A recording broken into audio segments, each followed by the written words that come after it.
2 a.m., 4 a.m. Blasting bands on a boombox cassette. Blasting bands on a boombox cassette. 2 a.m., 4 a.m. 2 a.m., 4 a.m. Suzanne, Roxanne, Suzanne, Roxanne, music.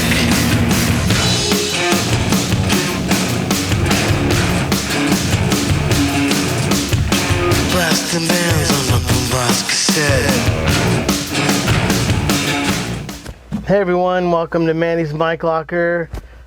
We are in Glassell Park and we are with Atom Greenspan. but it's like Atom, like the atom, as opposed to Adam and the Ants, correct? That is right. All right, well, we go way back. I've known Adam for a bit, and we actually did do a Manny's Mic Locker a few months back, and we may do a little retro segment on some of the microphones, but I really wanted to come back to talk to Adam about what he's been working on currently. He's come off working with Idols, Bloc Party, you know, a plethora of bands. You can even go back, I mean, really far. He did a lot of records working with Nick Villeneuve. If you don't know who Nick is, look him up. Birthday Party, In Excess, and I know we've talked about some of his early days were working with like Rage Against the Machine and stuff like that. So yeah. I'm gonna leave a link for Adam in here, and just remember that you can always check out the link if you want to see some where he's from and what bands he's done. But we're here about mics, so we're going to talk about mics. We are at his own studio. Is there a name for the studio? Slam Dance Cosmopolis. Oh my God. Well, there you go. You know where that comes from? No. It's a Clash song called Ghetto Defendant. It's got a spoken word vocal by Allen Ginsberg on it, and it's one of the lyrics. I love that. See, I mean, you know, it's deep. Adam's a deep guy. Okay, so we're going to talk about some mics here, and I'm going to let him lead the way. What are we going to talk about first? What do you got? What do we want to talk about in your mic locker? First? Yeah. All right. Well, let's see. Right on top, I've got. Oh, really quick. Can you see that box? Yeah. So, if there's a question, can you see it? There it is, Adam. All right. What do we got? You know what's awesome about the green tape? I can spot a piece of my gear from across the room at another studio, and don't leave crap behind. Note taken right there. Right. All right. This is an original factory pink Beyerdynamic M500.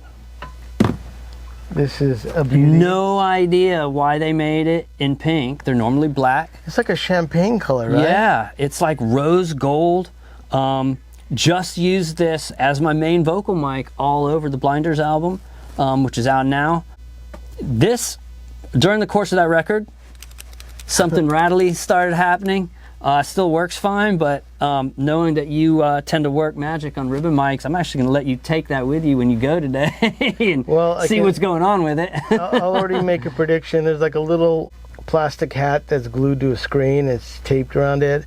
My feelings are somehow it has just come undone, and and glue gets old, and you know. So, but that's going to survive. It'll come back another day. Right. Cool. Awesome. I look forward to it. And that's a 500, correct? M500. Yeah. This was purchased from a really great dealer in Bordeaux, France, who's got a shop called Infernal Machine. Great Instagram. I think I followed him. Yeah, he's also like a photographer. He takes like super glamour shots of everything he's selling. Is that the one where you had your mic, which was around some muffins or something like that, or donuts? Well, that's my picture, but yeah, every time you order from him, he sends, I forget what they're called, but it's some like really delicious pastry that's like to Bordeaux. And you always get a box of those with whatever you order from him. So I love, like, everything he sells is absolutely perfect, and you get little pastries. Everything's overnighted. So I've attempted to take glamour shots of some of my mics, like to try and compete with his. It's truly gear porn, his photos. Like, they're really good. But anyway, shout out to Mateo. What's up, Mateo? In Bordeaux, Infernal Machine. I've bought a number of things from him. Great ear, and just really great at sourcing those things. And also, you know, if you're looking for like a Melodium 42B, he's in France, so he's got those like all the time. Those are big boy ribbons. Big boys. It's like the French version of the RCA 44. Yeah, they're like pretty serious. You know, they're like and it's that. a recreation. They copied it down to, I shouldn't say copy it. They just, you know, in the spirit of that original mic, they've made a new one. I even, you know, they have these videos called "How Is It Done" or something like that, and there's a whole video on them making their mic. I'll see if I can find it. Maybe I'll put that in the link as well. All right, what else do we got here? What else do we got? Another one. We're just pulling these out of a box on the floor in front of us. This is it is called the Elam 260 small diaphragm tube condenser. But this one, it's missing its badge. Its badge broke off. I gotta glue it back on. This one is special in that it's all chrome. They are normally cream colored like a 251. Power supply with this, obviously. Power supply, yeah, that's not cool to look at. But yeah, this I actually purchased from ZZ Top. And so with the provenance of ZZ Top and being all chrome, I've dubbed this the Elaminator. And this is, it's actually something that I think my friend Sonny DePerry first told me about this. And my main use for it is actually as a snare mic. I strap it to my 57, or actually it's not a 57, it's a 545, the old school. Oh yeah, the one that already has, it looks like a ray gun. No, I mean they look like a 57, the predecessor to the 57. And I've got a little clip that straps them together so I can kind of align them, you know, with this just a little bit back.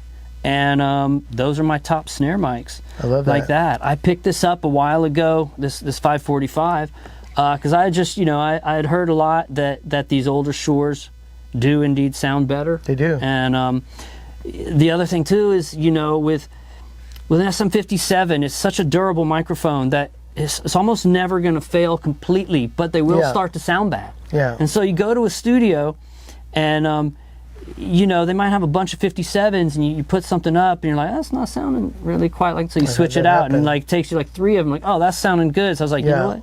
Let me just get, you know, a mic that I know is going to sound good. Well, my faves are, we can talk about the obvious U95 badge that's hanging out looking at my face. Oh, right. Okay. Yeah, so the Soundelux U195. Holy smokes, look at that. This is a microphone made by David Bloc. And it's, you know, similar to a U87, but fatter, and it has this really great fat switch that gives it a really awesome low end. Yeah. I mean, this thing's killer on bass amps. I mean, it's killer on a lot of things. You know, I guess, you know, because when I track, I tend to track bands live, and so I have everything set up at once. And I guess what that means for my mic collection is that despite having things that could do a lot of jobs well, I tend to have things that I like my specific mics on, and then I always use them on that. Yeah. Like that is always have one of those on a bass amp. You know, like these live on snare drum. No reason to ever use them on anything else. I have a Soundelux 195. It's funny, David Bloc was down at my studio about 2 weeks ago, and I showed him mine, and my 195 is anodized black on the top. And I was just like, hey, can you just tell me what the origin of this is? Kind of looked at me kind of weird and goes, I think that was like a prototype, or when they were looking for the bodies for the mic, they had some anodized that were kind of like B-stock or not sure, and they think they couldn't get the colors right. So they opened up mine, and it looked like it was duct taped together, and it was like, oh yeah, that's a prototype. So I ended up getting a prototype of this same mic. There's 3 switches on the back. One says pad, mode, which has fat and a normal, and then low cut. So when I put on a kick drum, I put a low cut on it, and then I boost it to fat, and I put a pad on it. And it seems, I know that seems like it wouldn't make sense, but when you add the fat, it's a huge amount of low end. But then when you put the cut, it keeps it from being boomy. So almost every kick drum I've done for my own band, even the Chavez Ravine, the Bloc or Soundelux. So Bloc has been recently bought by UA, and they own the Bloc name and brand. I think they do make Bloc 195s. But if you can find a Soundelux 195, that'll be a really OG mic. And Yeah. greatest, like Rob, the guy that's in the studio next door to us, he did that on the new Bronx record. He used it on lead vocals. You can have screamers, whispers, crooners, kick drum, guitar, loud sound source, a shaker. I will say it does have all the duties of a Neumann U87. I think Bach had mentioned they were kind of doing that, but it's kind of an original mic. So yeah, it's a pretty original mic. I guess it's just the closest classic mic. You know, being a large condenser, large diaphragm condenser, FET would be a U87, would be like the closest vintage thing to it, but it's not really a copy like a lot of other mics are. He was laughing when he opened it up because it just looked like it was, I think it was literally electrical taped together, and it was just, but it wasn't something I don't think was supposed to be sold. Somehow it slipped through the cracks. I picked it up in Watts, which is a hardcore neighborhood in Los Angeles. It was a little scary, and I rolled up to this neighborhood that looked like you were going to get robbed, and this guy just came out and goes, "Here you go." I was like, "Oh, thank God!" And so that was my Bloc 195. All right, what else do you got, Adam? What else do we got? A few years ago, I was put in touch with JZ Microphones, a company out of Latvia. Okay. And they also make a lot of their own proprietary mics, and this is my favorite thing that they make. It's called the V11. Okay. They make a V67, they make a V47, they make a V12, and you can guess what all those are aiming to be. And they're all good microphones, but they certainly don't do what their name says. Yeah. But this is a completely proprietary design that, to me, is the best thing they make, and that's the V11. And you can see it's actually been signed. This one's been signed by Louise Bartle from little mic clip from Bloc Party. We use these. I use these on toms pretty much exclusively. They also sound good on guitar amps. I've done it, but like I said, since I have everything set up, I tend to put my mics where I think they excel best, and they stay there. The one downside to that use is that they are kind of large, and they can be a bit intrusive, but they're also built like a tank. I mean, you can see this was brand new before that record, and she kind of beat the hell out of it, which is why I had her, sign her artwork. This mic is still 100%, despite getting bashed. I mean, two other ones are, they're still pristine. That they've ever used on their drums. I have heard this thing's about the killer. Violet. Wow, it's beautiful. Really, really unique design where the capsule sits above the body, but it looks made wow. I love beautiful on acoustic instruments, like you said, like overhead. The BH2, which I think stands for black hole. You can see why. And there is big hole in the middle. Huge black hole in that. And the really, really what a design. Weird shock mount that goes in there that I always joke with people. This shock mount looks like anal beads. Maybe this is R-rated now, but right, it's okay. I always make my videos not for kids, so there you go. So yeah, this shock mount like goes in here and it holds it like that. Oh, what a inventive. How can we make a design? I mean, I know you can't. I'll have a picture of this, but really unique the way it mounts here. Then like a fork mounts in the center of the mic. It's obviously got the center kind of hollowed out, and heavy duty grill. It's nifty because a lot of shock mounts. If you need to decouple your microphone with a shock mount, a lot of shock mounts are so bulky that it then makes it difficult to actually get close to the source you're trying to mic. This is kind of cool. This just stays out of the way. I can get this mic, it's shock mounted, but I can still position that mic. This is great. Really, I think it's a great design. Fantastic sounding microphone. One thing I will say that I love about his particular mic collection is that it is vintage, and there are some ones that are really cool, but he has a lot of working class mics that you can literally go out right now and buy, like even these Violets, the Soundelux, like the Bach still. We're going to get some other mics that are on the list too. Yeah, but I feel like my collection is very pragmatic. Yeah. You know what I mean? Like, there's a lot of people today, and this is going to segue us into the next microphone. Okay. There's a lot of people making clones of vintage microphones, and some of those are really, really good. Yeah. but they're still really expensive. Yeah. I mean, yes, okay, so the vintage is $20,000. Yeah. But some of the clones are still like $6,000. Or lowest would be like 4,500, 4,000. Yeah. That's still crazy expensive for a microphone. It is. And you know, you'd think with the technology that we have at our disposal today, and all the knowledge and being able to study vintage microphones, and see what's great about them, and reproduce what is good about them, but bring it modern, you know, cost-wise, make it, you know, hardier, less delicate. You should be able to do that and end up with a very inexpensive, very, very good sounding microphone that frankly is better than, you know, any vintage microphone. And that leads me to talk about Eric Heiserman. All right, Eric. What's up, Eric? Who does make some really kick-ass clones that are some best of the best if you are looking for a vintage mic clone. What I really love is his Type 19. This is a completely proprietary design. Original. Completely original. Large diaphragm, small package. Again, this thing is great on everything. I have it almost exclusively on guitar amps. It has completely replaced 414s in my microphone repertoire. And I think this mic sounds better than any 414 vintage, brass capsule, whatever. There is a C12 in this one, right? No, this has a 47 capsule. 47 He capsule. now makes a version with the C12 that I'd be interested in, but I think part of what I like about this is probably that 47 capsule. I mean, if you can imagine, it's kind of like having a mic stand with the 47 capsule on the tip of it. Obviously, if you have a vintage 47, there's like 10 pounds of tubes and electronics. Heiserman, which I've known of Heiserman for a few years. I actually have a P48 that has a Heiserman C12 capsule in it. But his capsule work is amazing. This kind of looks like Darth Vader's head. And and it glows. Yeah, it glows. There's a blue H in there, so when you plug it in. But I will say probably an amazing breath of fresh air in modern microphones that he didn't. It doesn't, I mean, even though it's square, you could say like a 414.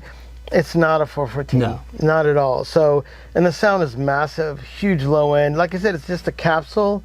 Someone stuck it on a mic stand and they put it in front of a sound source. I mean, you can't get any better than that. Yeah, this is an amazing, amazing microphone and a really good example. Great. Now, Heiserman was supposed to hook us up with some mics. Heiserman, what the hell's going on? We're deprived. We're starving of our Heisermans. No, the story on these also, he made a short run a few years ago and they sold out. And then obviously with the pandemic and resourcing, you know, companies and whatever he needed to do to make these again, only just recently they've come and hit the market again. So if you are looking for a killer mic, I'm pretty positive you can get one of these right now online. And it's called the Type 19. And like I said, this is the original. They have a new one came out. And like I said, it will have a different capsule, but you cannot go wrong with the Type 19, man. That's a sick. I've made probably 10, 15, 20 records using. You're using that on the kick drum a lot. I use it on the kick drum almost every record I had done maybe about a year and a half ago. And then we all had these lenders of a few of them that were in Los Angeles. So I'm grateful that we had a chance to really put this to the test. And bass guitar, guitars, drums. Amazing. Here's a classic. This is another one I purchased from Infernal Machine as a pair. It's a Beyerdynamic M88. And that's just dynamic microphone, but these are old. These are from the that's from the 60s. That one, yeah. If you don't know, they still make them. They do. The TG. They're solid black now. Yep. They're still really good. They're not as good as these, but it's real close. The M88 is known for, when I went to record it at Steve Albini's when I first learned how to record, he had this on the bass guitar, which was pretty amazing.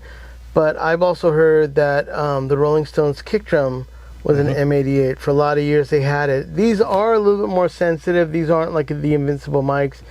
You can hear them buckle a little bit, but they're really, I mean, if you have a drummer that's like, not sliming the kick drum, but it's like padded and nice, and he's a player, I think the M88s are rocking for that, you know? And you know, this is a mic I learned about from working with Nick Launay. He used it on kick drum as well. Nice. And guitars. I used it on kick drum for many, many years. I still do occasionally, but it replaced 57s on guitar amps for me. Yeah. As far as, you know, when I I've choose not a used dynamic. it for a guitar amp, but I guess I'm overdue. I'm gonna have to try this out. This is an alien head. Oh, jam. What is this thing called? I forget. Periscope. Yeah, this is the Periscope. Duh.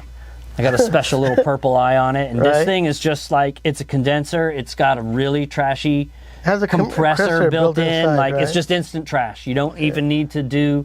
You don't need to do anything.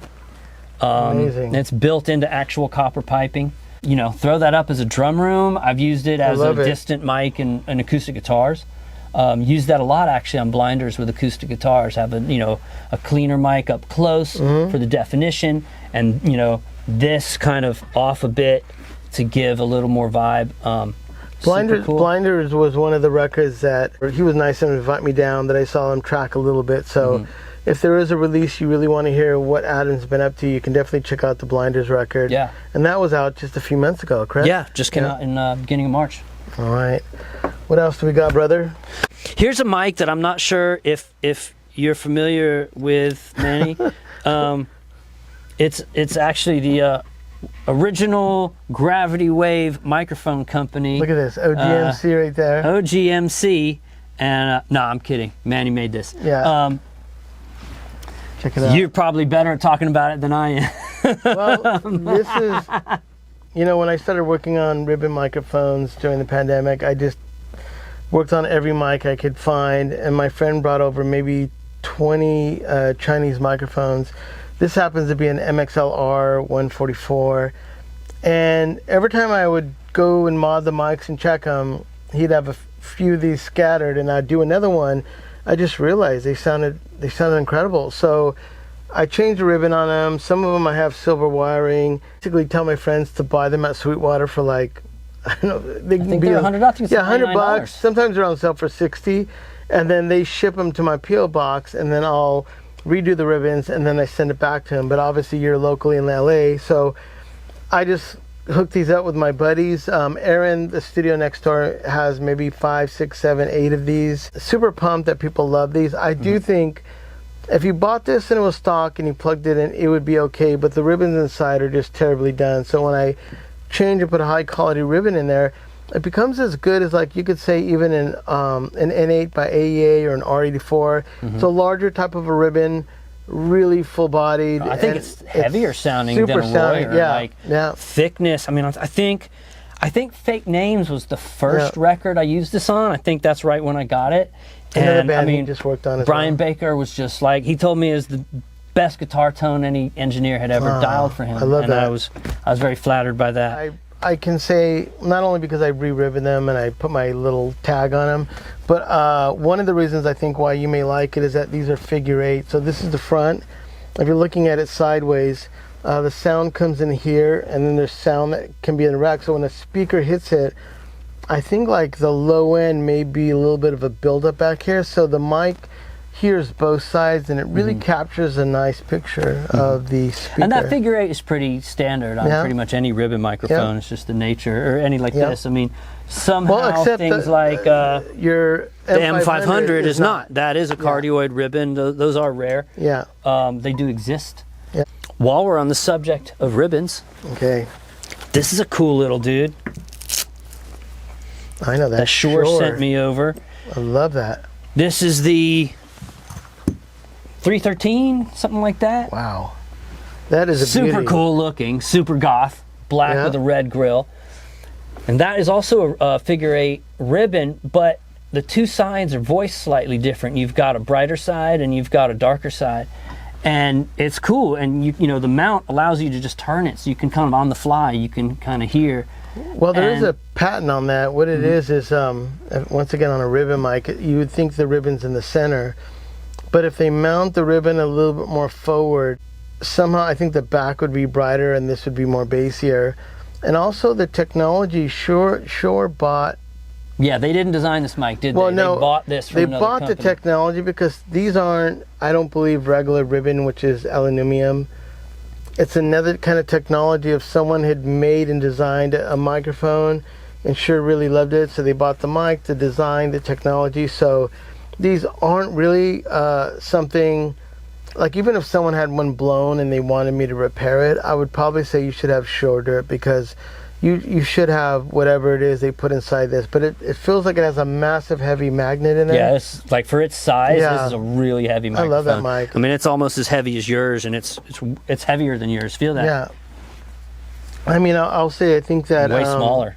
I haven't heard one person talk bad about these microphones, and they're road dogs. They go on the road with bands, and you put them up on your rigs, and they're fun. Yeah, I used this kind of. I guess my most memorable use of this is on. Here it is on the Leonard Cohen tribute album that I engineered and mixed for Larry Klein last year. Manuel Wilkins, saxophone player. This was on his sax. No EQ, no compression, all the way through the mix. Wow. Completely flat, unaffected all the way through the mix. That's how good this sounded on admittedly, amazing horn player. Yeah. Little bit of, Valhalla plate reverb. That is it on every song of that record. That's crazy. Not touched one bit. This thing sounds that good. And again, I even told him that it had like two voices, so he could just, if he wanted, depending on the song, I was told him, like, anytime you feel you want it brighter, turn it around. You didn't even have to tell me, whatever. Yeah. He may or may not have actually used that about it, but it really amazing microphone. That's awesome. From Shure. Well, that tells you having a great musician and a great mic, that is a win-win. Absolutely. Yeah, I mean, I use a lot of microphone technique, especially those records that I record for Larry, because he's asked me to do kind of more classic things, to try and avoid EQing. Yeah. And, I think sometimes I'll add low end to the kick drum, and I'll of course compress the vocal, and that's essentially all I do, other than placing microphones and having some of the best musicians with the best instruments. Yeah. I mean, that's, there's certain things that you can get away with in those scenarios that maybe with a younger rock band you maybe have to work a little harder, because drummers especially, they haven't necessarily come in with their sound dial. Yeah. So you kind of have to help them dial their sound. There's not a lot of new dynamic microphones on the market. Tube mics, condenser mics, I guess builders just feel that that's a sexier market. Yeah. I don't really know of any other newly designed dynamic microphones, but this thing, I mean, it does what an SM7 does. It's got RE20 vibes. It's massive. Great for screaming vocals. In fact, you'll see that. This is the Idols, right? Did they use this? That's Joe's. You know what songs he would have sang on this? The entire album, Ultramono. Wow. Handheld. That's so crazy. Held in the hand. That's a heavy microphone. And what's the model number if someone wanted to buy? That's called the Stealth. Stealth. All right. And it's got a built-in preamp when you feed it phantom power. What does it say on there? It says, YouTube, spicy candy, and all the patience of a saint. We love you. Nice. Well, thank you. This is a legendary mic, sang with a legendary singer. There's a really great photo on my Instagram of him. I saw you. Yeah, I'll show you. Singing, check that out. It's a really, really cool photo. I love that, man. Well, that's a good one. Yeah, I mean, I saw years ago, working with Rage Against the Machine. Yeah. Zach was using an RE20 handheld, and it is heavy, but there's something about being able to perform the way you do live, as opposed to standing in front of an expensive microphone and having to hold still and not be able to move, and to just be able to have Was there any noise with that one? Anything? No. I think it probably has some kind of internal shock, thing built in, zero noise. I mean, to me, there's just something about letting a performer perform the way they're used to performing to get that out of them. And, like I said, it's been a really long time since I've used a fancy tube microphone on a vocal on my records. I mean, with Bloc Party, we used an SM7. Do you have the SM7 on there? No, I don't own one. It's definitely high on my list. It's another thing where where I've heard, I've not been able to prove this, but I hear the old ones are better. The current model is the SM7B. Yeah. Which I'm tempted because they do like custom colors on that mic now. Have you seen that on their website? No. Yeah, it's one of the mics that Shure you can customize. What's your color? Piece. Oh, I would green. Okay, green. I would do it green with some kind of, I don't know, gold. I don't know. Yeah. Just something obnoxious, like, you know. But if it's not going to sound as good as a vintage, I'll kind of hold out and find, you know, drop the dough on a vintage one. Well, I will say that maybe in the last 2 months, I found myself falling back in love with an RE20 on vocals. We're going to end the Manny's mic locker with the Idols vocal mic, a dynamic, owned by Adam. Check out his link, follow him on Instagram. If you're a band that needs someone to track, mix, produce, he can do it all. He's a dear friend.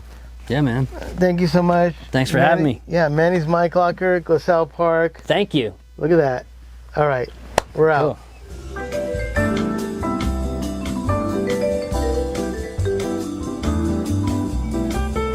Hey guys, I'm Cole and I own a business called Colpix Vintage where I do repairs on ribbon and dynamic microphones.